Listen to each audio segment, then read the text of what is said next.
2019 में जुलाई के महीने में पहली बार संशोधन लाए गए।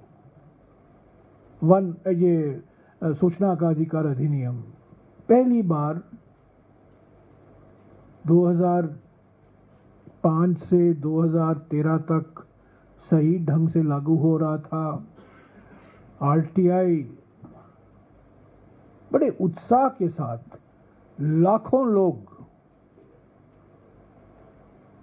उसका इस्तेमाल कर रहे थे और कई लोग अपने आप को आरटीआई एक्टिविस्ट के नाम पर अपने आप को उनकी पहचान हुआ करती थी।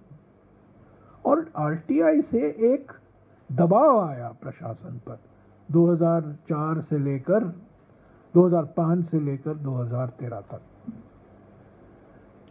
2014 और 2019 के बीच में कोई छेड़छाड़ नहीं हुई इस अधिनियम से।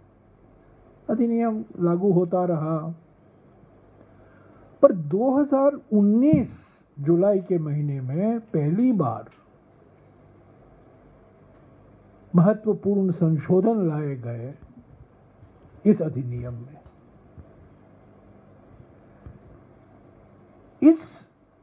इन संशोधनों का मकसद था कि जो अधिकार दिए गए हैं कानून द्वारा सेंट्रल इंफॉर्मेशन कमीशन को, और जो अधिनियम बनाया गया उसको और कमजोर करें। थोड़ा पहले मैं आपको इतिहास बता दूं कि जब ये मसौदा तैयार किया गया था इस अधिनियम का, एक जमाना भी हुआ करता था हमारे संसद में जब मसौदे या बिल विधेयक स्थायी समिति को भेजा जाते थे, स्टैंडिंग कमेटी को भेजा गया। आजकल वो जमाना गया, पर ये right to information bill standing committee को भेजा गया। स्टैंडिंग कमेटी ने कई महत्वपूर्ण सिफारिशें दी और आपको आश्चर्य होगा कि मनमोहन सिंह जी की सरकार ने सारे जो स्थायी समिति के सिफारिशें थी वो मान ली।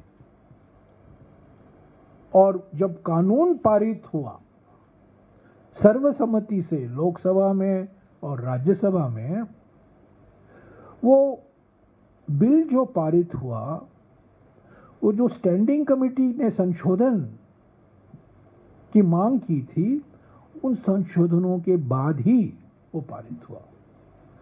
पर 2019 जुलाई में जब संशोधन लाए गए मोदी सरकार द्वारा,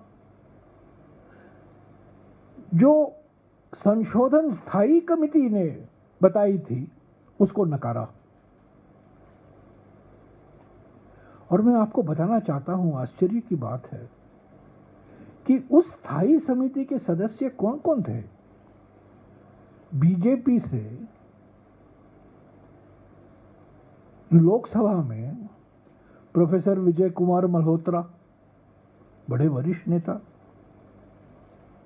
श्रीमती किरण महेश्वरी, श्री हरिन पाठक, गुजरात के एक वरिष्ठ सांसद, और ब्रिजेश पाठक जो आज उत्तर प्रदेश के उप मुख्यमंत्री हैं।